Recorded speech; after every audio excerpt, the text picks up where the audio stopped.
à la nouvelle lune, à la pleine lune, au jour de notre fête. Amen. Alors, voilà ce que le psalmiste a déclaré dans ce psaume. Entonnez les cantiques, faites résonner les tambourins. Verset 4, sonnez de la trompette à la nouvelle lune.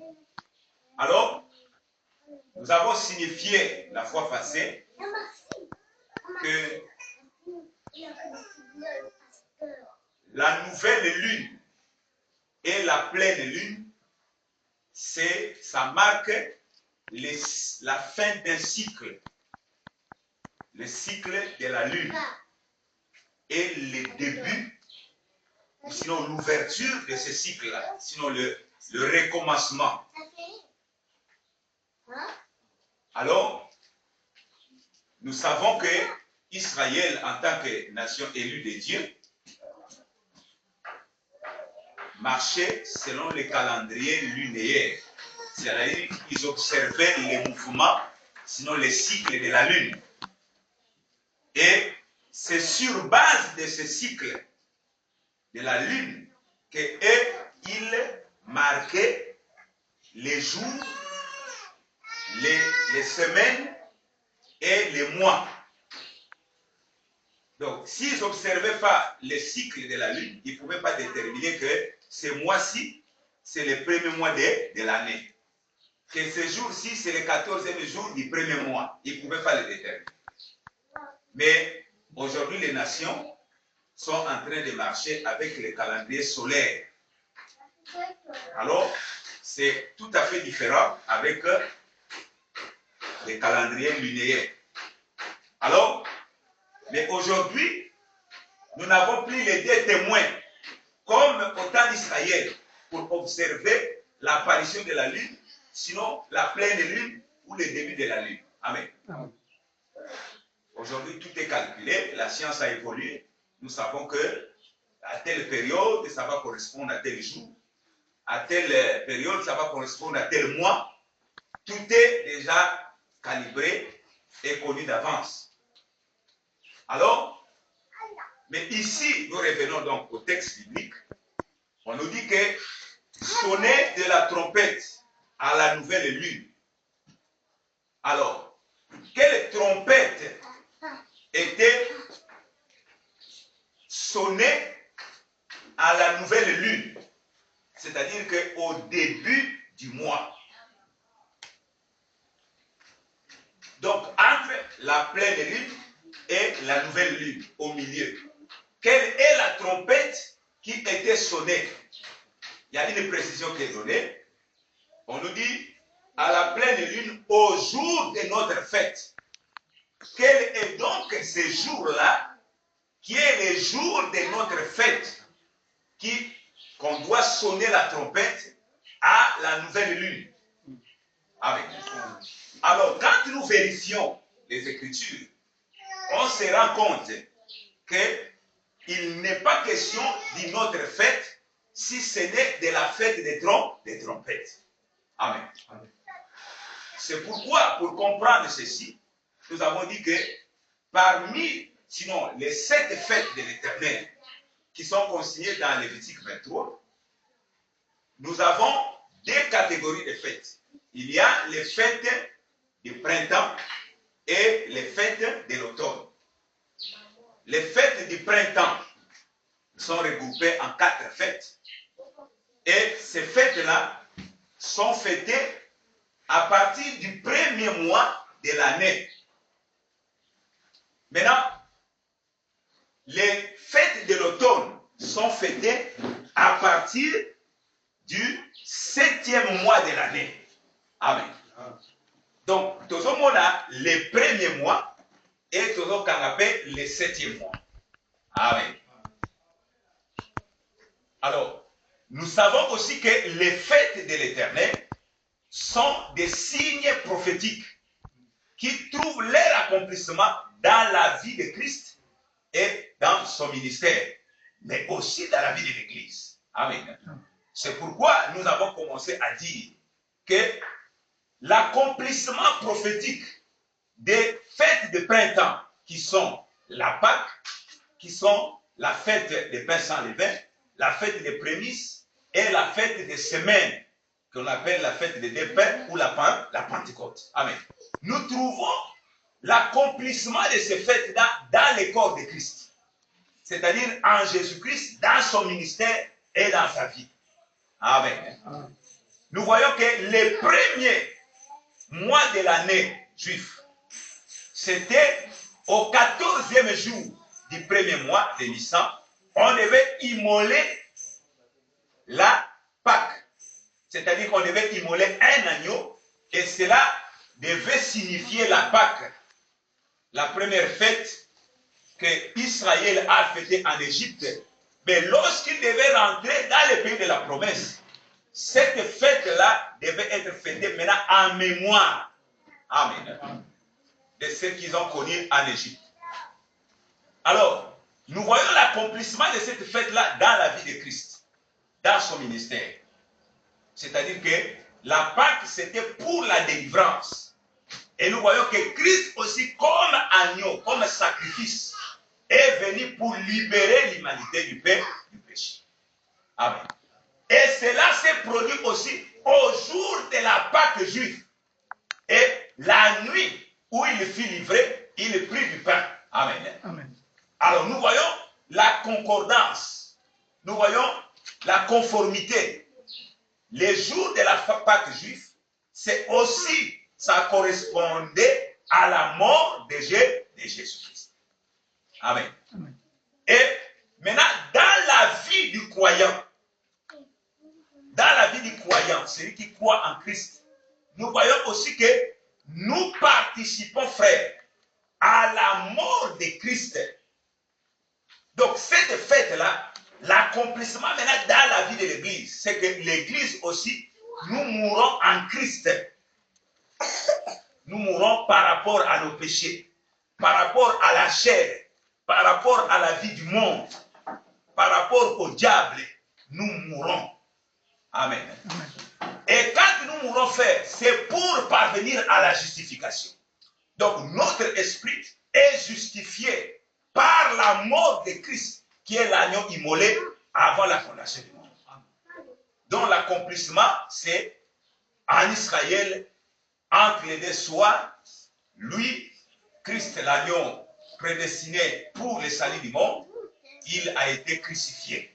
Amen. Alors, bien aimés dans le Seigneur, nous voyons qu'au lendemain de la Pâque, c'était la fête des pains sans levain.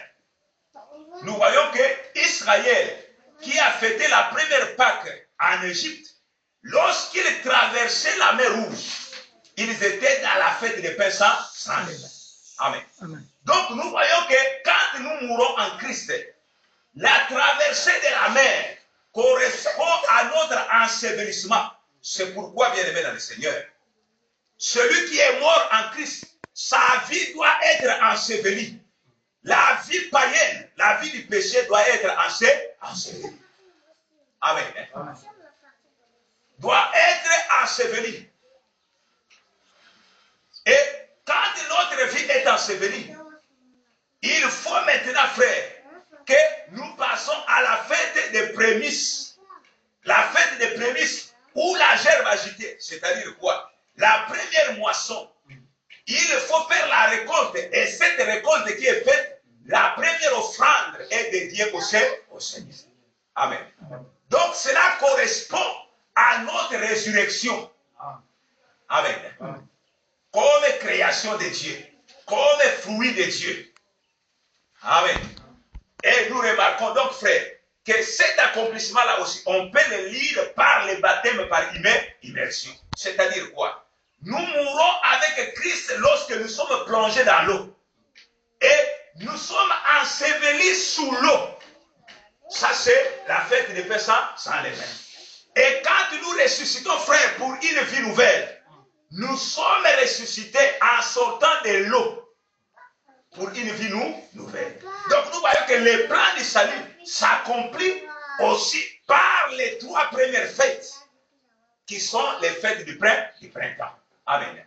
Qui correspondaient à la première venue de Christ qui est venu inaugurer le salut pour les nations. Amen. Sinon, le salut pour le monde. Amen. Et pour ceux qui croient, nous voyons l'accomplissement de ces fêtes-là dans la vie de l'Église, dans le corps de Christ et dans la vie de son ministère. Amen. Et la fête des semaines ou la fête de la Pentecôte, nous voyons comment est-ce que le Saint-Esprit est descendu au jour de la Pentecôte juive. Pendant que les Juifs fêtaient leur Pentecôte, les disciples étaient réunis dans la tente, plutôt dans la chambre haute. Ils persévéraient dans les prières pour attendre l'accomplissement. Donc, cette semaine après le premier sabbat de la Pâque, il faut compter cette semaine et le 50e jour. À ce moment-là, on fête la fête des semaines, qui est la Pentecôte. Et nous remarquons, frère, que la Pentecôte correspond à la venue du Saint-Esprit, qui est la manifestation du corps. Mais au temps juif, cela aussi était fêté. C'est-à-dire, on fêtait le fait que le Seigneur a donné les 10 commandements, a donné les Torah aux Juifs. Et il fêtait la fête de Pentecôte par la dédicace. Sinon, Dieu donne au peuple la loi. Nous aussi, frères, pendant la Pentecôte, nous voyons que le Saint-Esprit vient pour donner toute la révélation de la parole de Dieu. C'est pourquoi nous nous réjouissons dans la fête de la Pentecôte, parce que le Saint-Esprit est venu pour nous donner la lumière et l'exactitude dans les Écritures. Amen. Amen. Ça, nous voyons l'accomplissement aussi dans la vie du croyant. Les croyants qui croient que le Saint-Esprit, c'est la promesse pour la manifestation du corps. Lui-même, il devient corps de Christ, une partie du corps, mais aussi il jouit des retombées, sinon des bénéfices de la dispensation de l'Esprit. Amen. Amen. Donc, les fêtes du printemps, nous voyons que ça, c'était des signes prophétiques qui annonçaient les choses qui devaient s'accomplir dans la vie de Jésus-Christ et dans celui de son ministère, mais aussi dans la vie du croyant qui devait le suivre et croire à son message. Amen. Et maintenant, entre les 4 premières fêtes du printemps et les 3 dernières fêtes de l'automne, l'espace qui devait séparer les 2 fêtes, 2 catégories de fêtes, nous voyons qu'entre les 3 premières fêtes, donc premier mois, vous comptez à partir du 14e jour, vous comptez maintenant 7 semaines, 7 sabbats.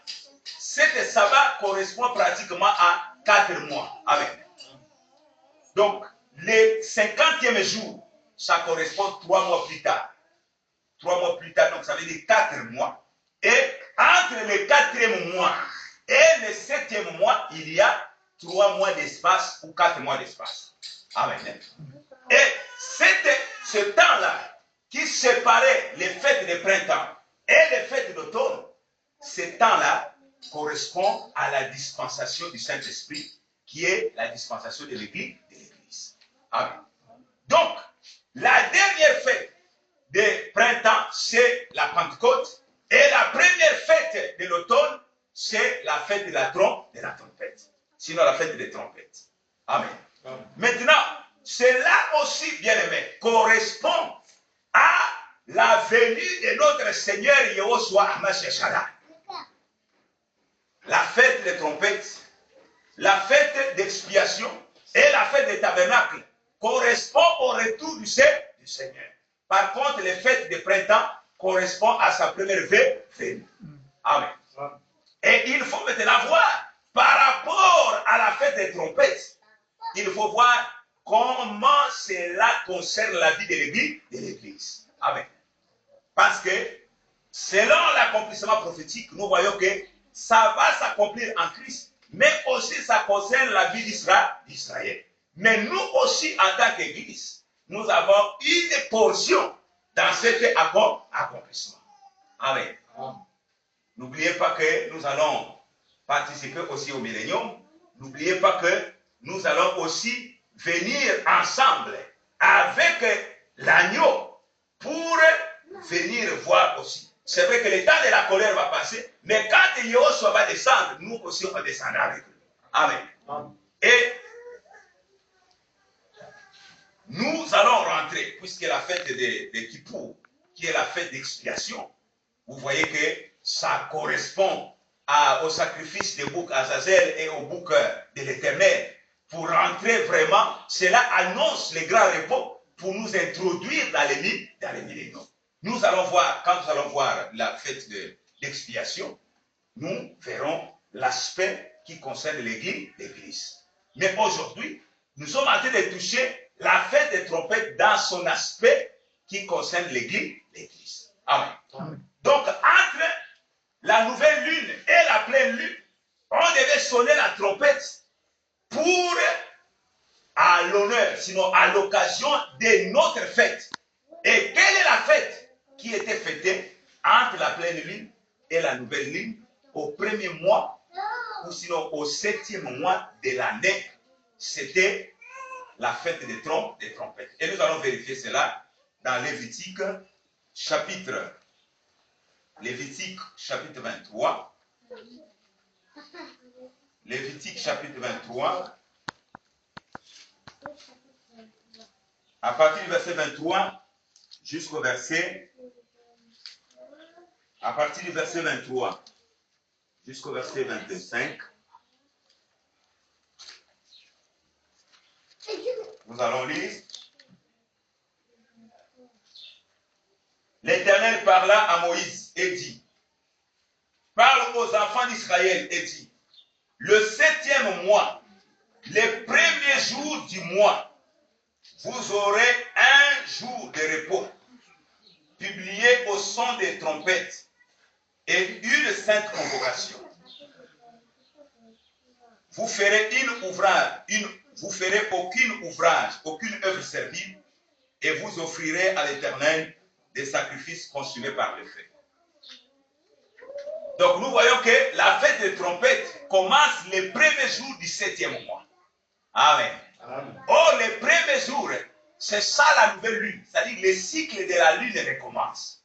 Par contre, la pleine lune marque la fin du mois. Amen. Et la nouvelle lune marque le début du mois. Amen. Alors, c'est pourquoi, bien aimé, étant donné que en Israël, pour remarquer que c'était le début du mois, il fallait observer les saints de lune, les saints blancs de lune qui commençaient. Alors, il y avait des témoins qui devaient observer le ciel pour voir si la lune devait recommencer son cycle. C'est pourquoi, si c'était un mois court, c'est-à-dire un mois qui avait 29 jours, alors, les premiers jours du 7e mois devaient donc aussi être décalés d'un jour. Amen. Si c'était un mois long qui devait terminer à 30 jours, donc les premiers mois du 7e, les premiers jours du 7e mois devaient aussi connaître un décalage, sinon un décalage de plus d'un jour. Amen. Donc, Israël ne pouvait pas savoir exactement que l'année prochaine, nous allons fêter la fête des trompettes à cette date précise. Amen. C'est pourquoi, bien-aimés dans le Seigneur, le Seigneur Yeshua a déclaré dans Matthieu 24 qu'en ce qui concerne les jours de son retour, ni le Fils ne connaît les jours ni l'heure. Amen. Alors, le Seigneur l'a déclaré, non pas parce qu'il était incapable de déterminer cela, amen, mais c'est par rapport à la fête des trompettes, où Israël ne savait pas si ça allait être fêté demain ou bien après demain. Amen. Donc, ils étaient dans l'attente d'écouter les deux témoins qui devaient observer le mouvement de la lune. Amen. Alors, mais seul le Père, dans la dimension du Père qui connaît toutes choses, amen, qui pouvait le savoir avec exactitude. Mais dans son humanité, il ne pouvait pas déterminer le mouvement de la lune. mais il fallait observer quand est-ce que la lune devait apparaître. Amen. Alors, bien-aimés dans le Seigneur, c'est pourquoi ici, nous savons que les jours des trompettes, ça correspond au grand jour. Ce qu'on appelle les jours redoutables, grands et redoutables. Amen. Ça, il faut que nous puissions les savoir. Comme c'est en rapport avec le retour de Yahushua, ça veut dire que le retour de Yahushua correspond, bien aimé dans le Seigneur, au grand jour et redoutable. Amen.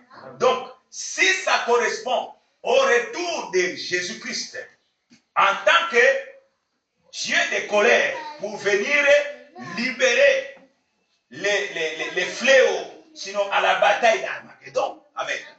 Là, ça concerne Israël. Amen. Ça, c'est en rapport avec Israël. Le rassemblement d'Israël. Maintenant, si ça concerne, lorsque ça concerne l'enlèvement de l'Église, là, la portion de cette écriture concerne l'Église. Amen. C'est pourquoi nous verrons, lorsque ça concerne l'aspect d'Israël, avec la libération de cette trompette, amen. Et les 7 trompettes qui sont entre les 7 fléaux et les 7 coupes. Amen. Mais lorsque ça concerne l'Église, ce n'est pas un jour de jugement, mais c'est un jour de gloire pour l'Église. Amen. Mais pour Israël, lorsque les martyrs seront récompensés, lorsque Israël sera sauvé, lorsqu'il est entouré par les ennemis, mais là, ça concerne les jours de colère de Dieu. Mais les jours de grâce, de notre récompense, ça concerne l'enlèvement de l'Église. Amen. Ces deux aspects-là, il faut que nous marquons la différence. Alors, nous allons donc voir l'aspect qui concerne l'Église. Nous vérifions d'abord ceci. Psaume chapitre 89. Psaume 89.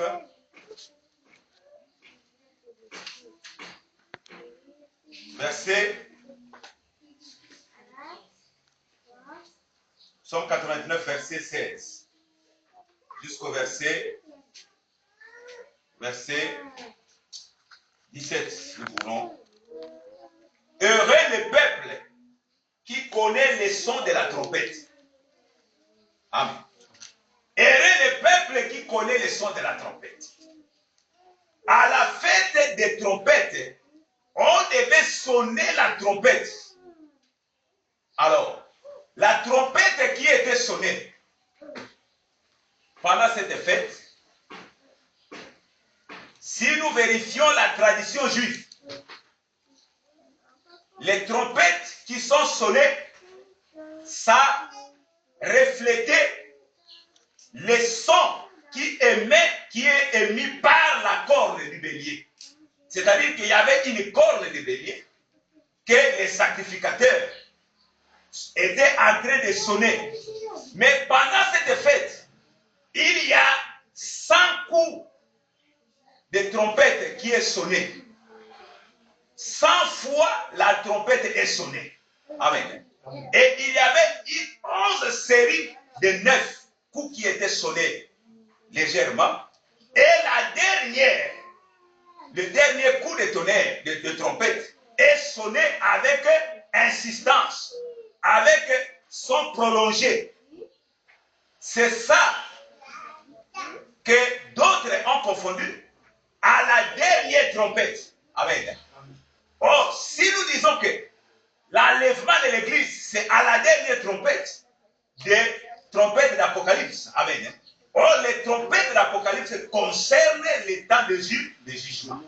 Amen. Mais l'Église est épargnée du jugement. Amen. Alors, la dernière trompette dont Paul est en train de parler dans 1 Corinthiens, cela concerne quelle trompette? Amen. C'est pourquoi plusieurs sont tombés en chaos. Amen. Ils ne sont pas différents de ceux qui parlent de Malachie 4.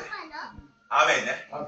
Or, si le temps de Malachie 4 c'est après l'enlèvement de l'Église. Amen.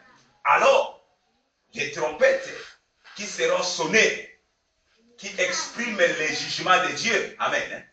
Ce n'est pas le temps de l'Église, s'il vous plaît. Amen.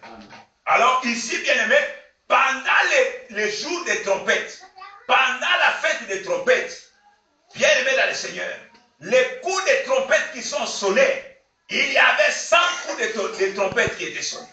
Mais avec une série de 11 fois 9. Donc 9 séries de trompettes qui sont sonnées 11 fois. Vous êtes des mathématiciens, vous pouvez calculer 11 fois 9, ça fait combien? 11 fois 9, ça fait combien? Ça fait 99. Amen. Donc la 100e son qui est sonné, c'est la dernière qui est sonnée, mais avec un son prolongé. Amen. C'est pourquoi nous allons vérifier ce que le bien-aimé Paul a dit dans 1 Corinthiens, chapitre 15, 52. 1 Corinthiens, chapitre 5, 52. Lisons. 51, 52, nous disons. Voici, je vous dis un mystère. Nous ne mourrons pas tous, mais tous nous serons changés. Verset 52. En un instant, en un clin d'œil, à la dernière trompette, la trompette sonnera et les morts ressusciteront incorruptibles et nous serons changés. Amen. Donc Paul parle de la dernière trompette qui sonnera. Mais quelle est cette dernière trompette qui va sonner? Amen. Est-ce que c'est la dernière trompette où il y a l'ange puissant qui va accomplir le mystère du royaume? Amen. Donc, M. Branham veut se prévaloir que le dernier ange, l'ange puissant qui sonnera la dernière trompette. Amen. Est-ce que c'est cette dernière trompette dont il est question lorsque Paul parle de la dernière trompette? Amen. Paul précise le temps. Amen. Le temps où Paul est en train de préciser, ça ne concerne pas en dehors du temps de l'Église. Amen. Il parle de nous qui serons vivants en ce temps-là. Amen. Nous serons changés. Et pour les chrétiens qui sont morts dans l'espérance de la résurrection, alors ceux-là, ils vont revêtir l'incorruptibilité. Amen. La promesse est donnée dans Jean. Le Seigneur aussi a parlé de ça. Dans Jean chapitre 5, verset 28. Jean chapitre 5, verset 28. On nous parle de ceci. Jean 5, verset 28. Jean chapitre 5, verset 28. Nous lisons.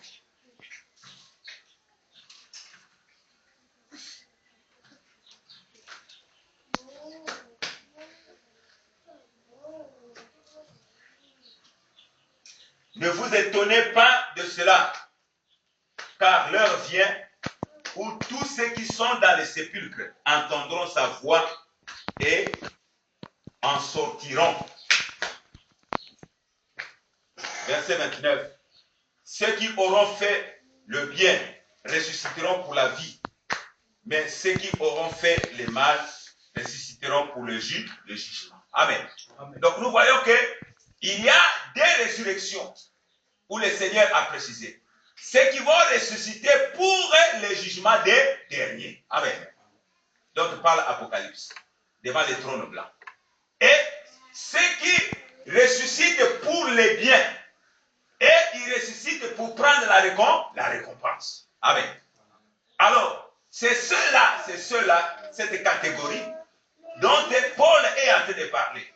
À la dernière trompette, ceux qui sont décédés en Christ, ils vont ressusciter pour revêtir l'immortalité. Amen.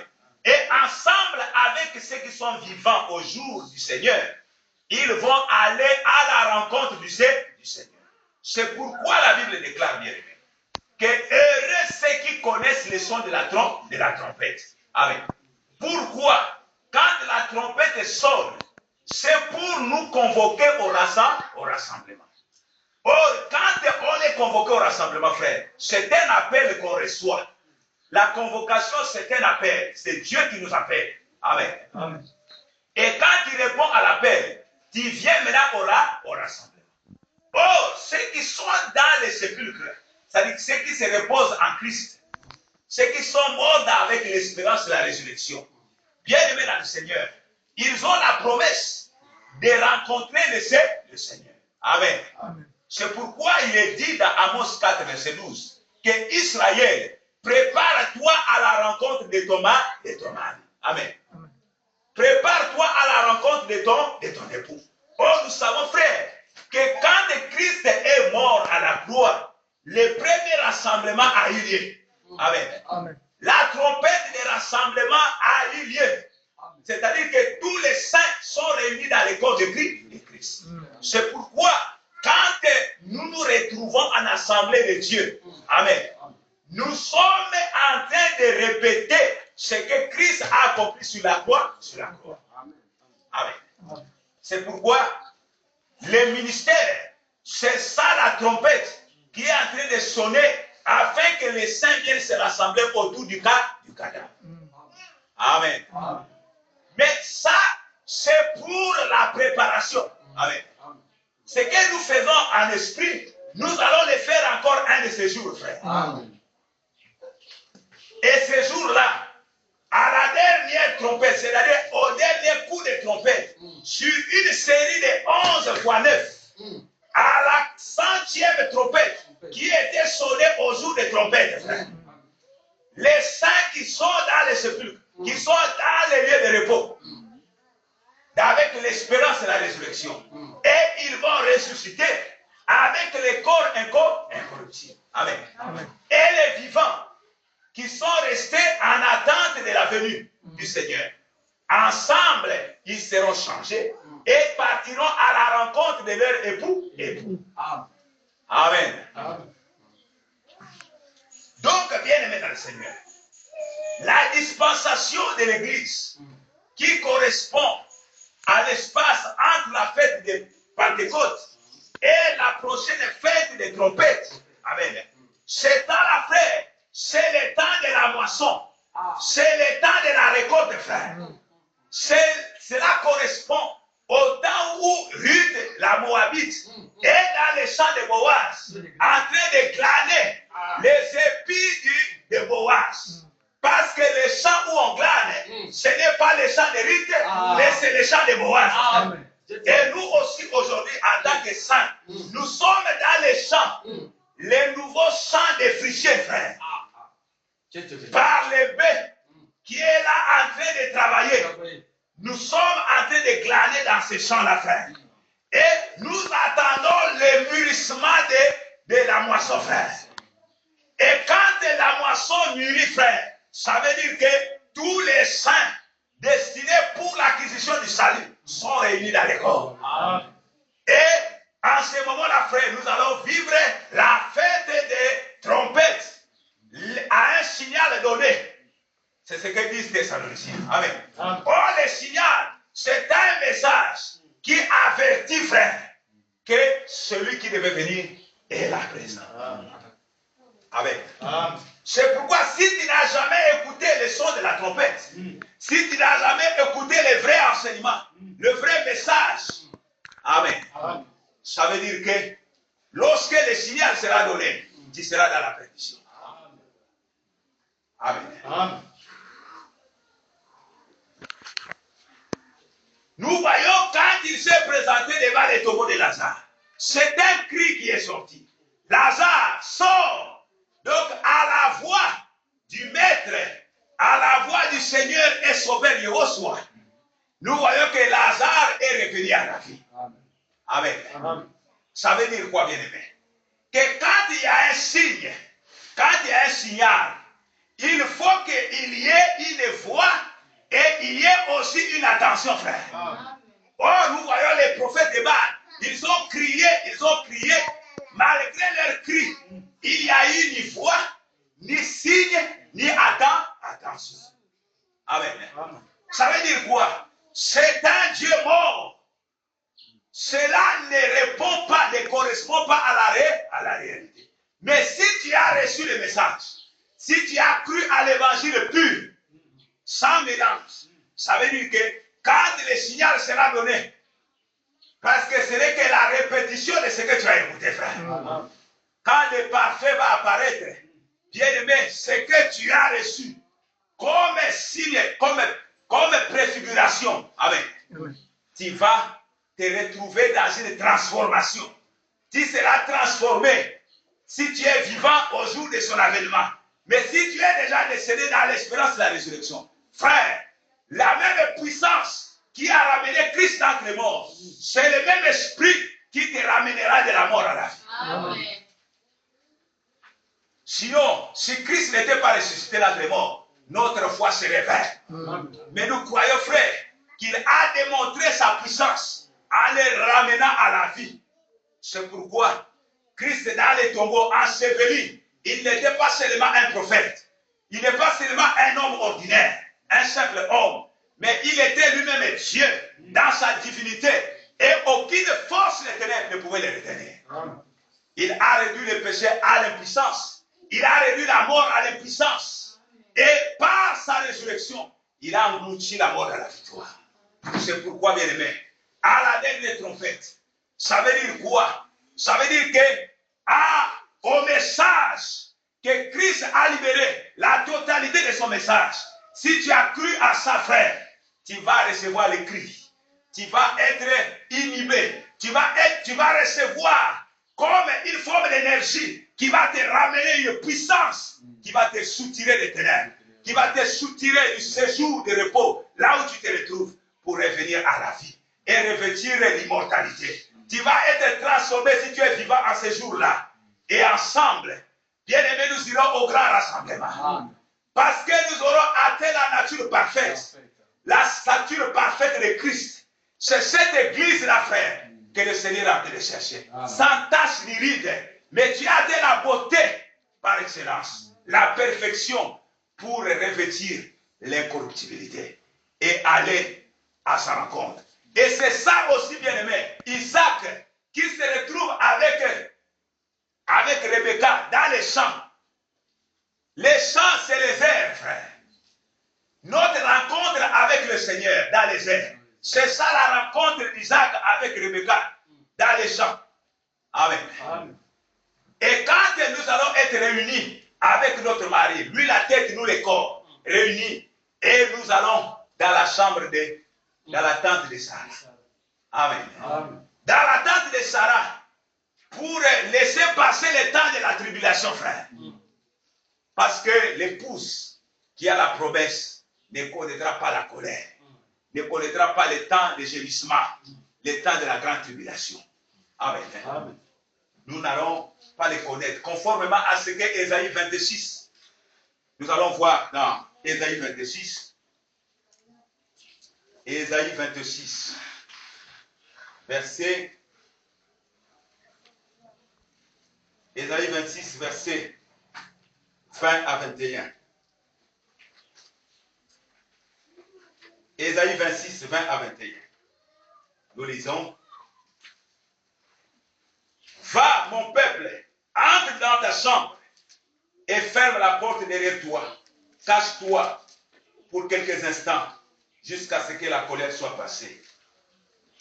Car voici, l'Éternel sort de sa demeure pour punir les crimes des habitants de la terre. Et la terre mettra le sang à nu. Elle ne couvrira plus les meurtres. Amen.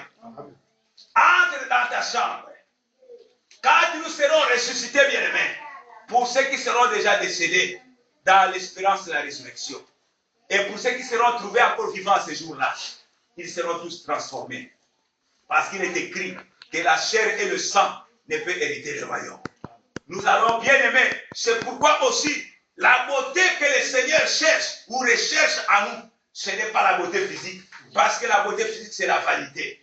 Tu vas aller mais tu seras toujours frappé avec la loi du temps. Parce que la loi du temps, au fur et à mesure que le temps s'écoule, toi, ta peau va commencer à perdre sa beauté. Amen. Et tu vas manifester les rides à ta vieillesse. Amen. Or, sans tache ni rides, si c'était les rides physiques que le Seigneur était en train de discréditer, frère, bien aimé, beaucoup de femmes, beaucoup d'hommes ne pourront jamais entrer dans le royaume. Amen. Parce que si Dieu te garde jusqu'à 70 ans, tu vas manifester les rides sur ton visage. Tu vas avoir des taches sur ton visage. Alors que l'église sera présentée sans tache ni ride. Donc, ce n'est pas la beauté physique que le Seigneur est en train de rechercher, mais c'est la beauté intérieure et cachée, qui est l'esprit pur. L'esprit pur et incorruptible de Dieu. Amen. Et cette sainteté-là que nous avons atteinte par la résurrection, il faut que cela soit manifesté par nos œuvres physiques. Amen. Et cela, frère, c'est cette beauté-là, cette sainteté qui sera totale lorsque nous allons quitter les tentes de la corruption. Amen. Cette tente mortelle, lorsque nous allons la quitter, nous serons transformés et changés et nous allons revêtir un corps incorruptible. Amen. Et ensemble, avec ceux qui nous avaient précédés, ensemble nous irons à la rencontre du Seigneur. Amen. Dans les airs. Et pour être introduit dans la chambre. Amen. Pour commencer à manifester notre joie. La joie qui nous attend était promise. Cette joie qui nous a été promise, que nous serons toujours dans la joie. Pourquoi? Parce qu'à la fête de Pentecôte, il y a la présence des deux pains plus les levains. Amen. C'est-à-dire dire quoi? Que la chair, n'étant pas rédemptée, n'étant pas sauvée, il y a encore la présence du mal. C'est pourquoi les bien-aimés Jean dit, si quelqu'un dit qu'il n'a pas de péché, il fait Dieu menteur. Amen. Mais notre esprit est sauvé, est justifié, mais la chair est encore semblable au péché. C'est pourquoi nous connaissons encore la faiblesse. Mais si tu as trébuché, tu dois reconnaître, avouer tes péchés, tes iniquités, et il est fidèle et juste pour nous les pardonner, et pour nous purifier de toute iniquité. À ce moment-là, frère, le trébuchement, ça ne sera pas notre vie, mais ce n'est que le trébuchement n'est pas le parcours. Amen. Mais celui qui vit dans le mal, c'est qu'il n'a pas encore connu le Seigneur. Parce que l'agneau est mort à la croix pour nous délivrer du péché. Alors, la fête de la Pâque est associée à celle de pain sans levain. Ça veut dire quoi? Tu as reçu le salut qui est la mort de l'agneau. Maintenant, tu dois mener une vie de sainteté qui est le pain sans levain. Amen. Tu dois marcher maintenant comme il est convenu au sein de marcher. Et non plus comme à la manière des païens. Amen. La fête des trompettes. On devait sonner une série de 11 coups de tonnerre, de trompettes. Une série de 9 fois 11 qui nous donne 99. Et à la dernière trompette, qui est la 12e, amen, qui était sonnée, et ça devait marquer la résurrection des saints pour aller à la rencontre, au grand rassemblement. Et, bien aimé, c'est pourquoi tous ceux qui sont morts avec l'espérance de la résurrection, la première résurrection, bien aimé dans le Seigneur, continue et va continuer jusqu'à la résurrection des martyrs. Amen. Avant l'introduction du millénium. Si tu ne participes pas à la première résurrection, ça veut dire quoi? Ça veut dire que tu n'as pas été appelé pour le salut. Amen.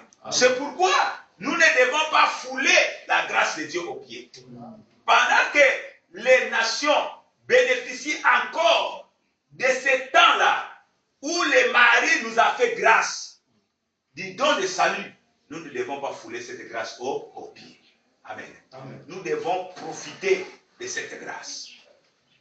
Et la fête des trompettes, bien aimés, correspond aussi, bien-aimé dans le Seigneur, au réveil. Parce que quand on sonne la trompette, celui qui est dans la distraction, celui qui est dans l'état d'assoupissement, il doit maintenant cesser de s'assoupir. Il doit se lever.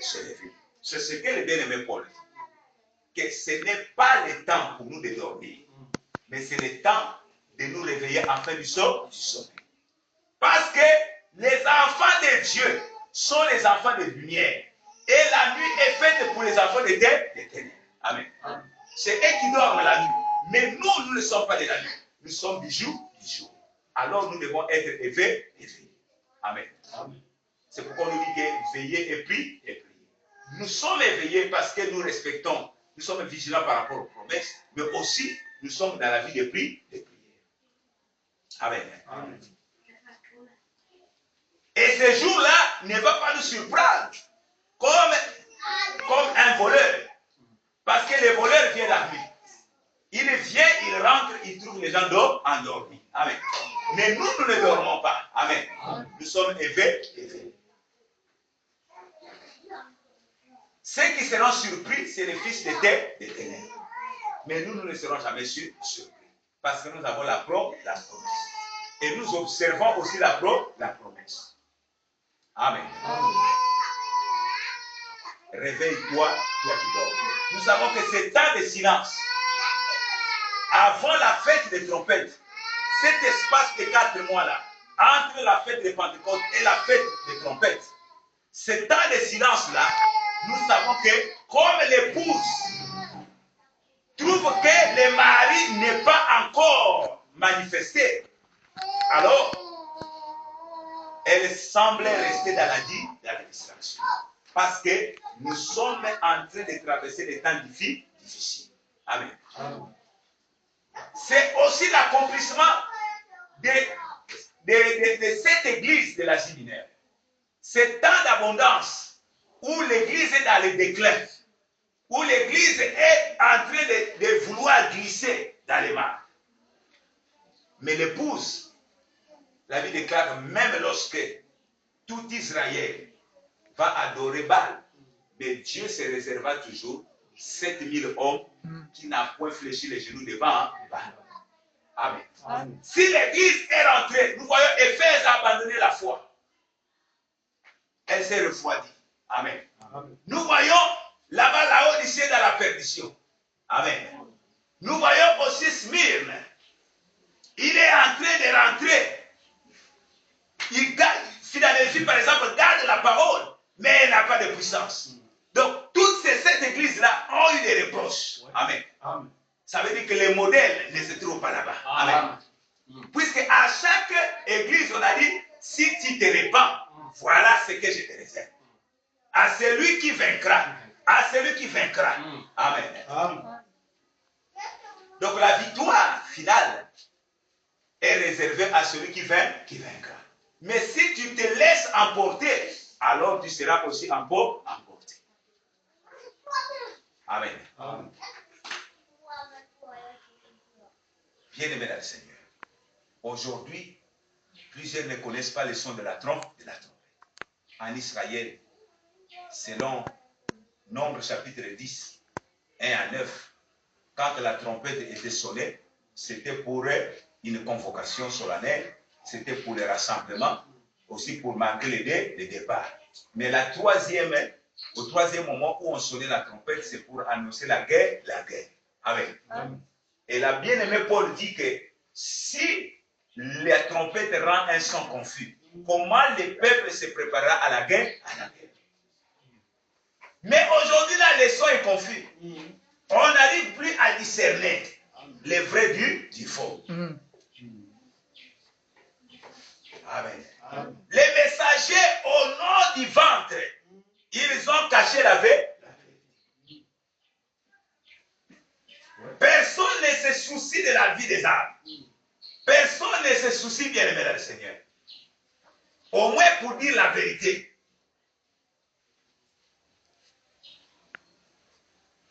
Si on donne des révélations, c'est pour se glorifier. Amen. Mais pas pour laisser Christ se glorifier.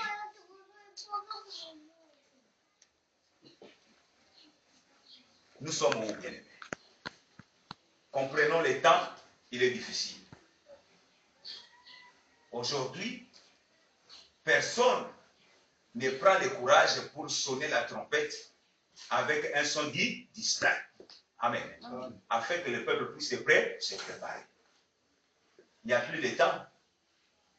Il faut mettre au profit le temps que Dieu nous donne. Vraiment au bénéfice du royaume. Mais si nous consommons notre temps pour des choses futiles, nous remarquons que nous serons surpris. Parce que nous allons perdre notre vigueur, nous allons perdre notre zèle, nous allons commencer à faire naufrage. Nous allons perdre la bonne conscience. Or, le bon combat, c'est de saisir la vie éternelle. Nous avons été appelés pour la vie éternelle. Donc, nous devons courir dans le but de laisser saisir. Mais si nous faisons de l'évangile une source de gagner la vie terrestre, en ce moment-là, nous passons à côté de l'objectif. Amen. Amen. Parce que nous savons que notre Dieu connaît ce dont nous avons besoin. Il dit, cherchez le royaume et la justice. Et le reste vous sera donné par dessus. Donc la prémisse, la fête des prémices doit passer toujours en première ligne. Ça veut dire quoi? Les prémices, quand Dieu te donne le temps, il faut d'abord privilégier le temps au Seigneur. Amen. Je donne une illustration. Si Dieu te donne 24 heures, sinon 12 heures le jour, mais quelle est la part de Dieu dans les 12 heures? Tu as pris toutes les 12 heures pour consommer pour tes propres intérêts à toi.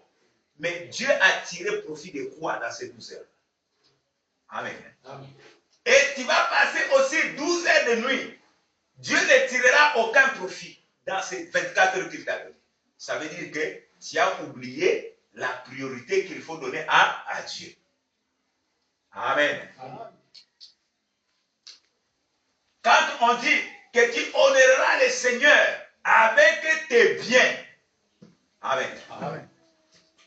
Or, quand Dieu te donne les biens, il faut que tu donnes l'offrande prémisse et à l'éternel. C'est-à-dire que tu dois toujours enlever la part de Dieu. Mais si Dieu te donne les biens, des richesses, alors tu oublies Dieu dans ces richesses-là. Amen. Amen. C'est que tu n'as pas encore connu le Seigneur. Amen. Amen. Il faut toujours enlever la part de Dieu. Que ça soit dans ton temps, que ça soit dans tes biens, dans tout ce que tu fais, il faut toujours réserver la part du Seigneur. Amen. Amen. À ce moment-là, on aura compris que tu es vraiment dans la chose. Ça veut dire que ton amour est devenu total. Tu affectionnes maintenant les choses d'en haut. Mais l'affection des choses terrestres, tu ne peux pas servir Dieu avec l'amour terrestre, c'est impossible. Amen. Parce que l'amour terrestre est centré vers l'intérêt individuel. Amen. Amen. Mais nous devons servir Dieu avec l'amour de Dieu. L'amour qui est centré vers l'intérêt de Dieu. Amen. Tu aimeras le Seigneur de tout ton cœur, de toute ton âme, de toute ta force. Amen. Amen. La fête des trompettes. La trompette a sonné avec un son distinct pour te positionner, te donner l'instruction par rapport à ta marche, par rapport au jour de l'enlèvement. Et comme tu es positionné par rapport au son que tu as reçu, par rapport au son que tu es en train de recevoir, ça veut dire que tu marches avec assurance. Amen. Amen. Mais il y a d'autres qui ont perdu l'assurance. Ils se disent, ils se condamnent.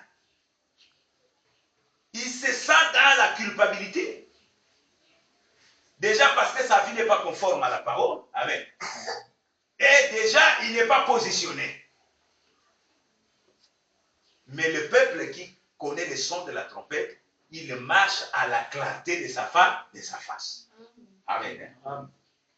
Or, le salut est placé dans la face de Dieu. Jacob a dit, j'ai vu Dieu face à face et mon âme a été sauvée. Amen. Amen. Et pour voir la face de Dieu, c'est Jésus-Christ qui est le reflet de sa paix, de sa personne. Amen. Amen. Pour aujourd'hui, nous allons mettre un point virgule et nous allons continuer sur d'autres aspects de la fête des trompettes dans les séances prochaines. Que Dieu bénisse encore l'assemblée.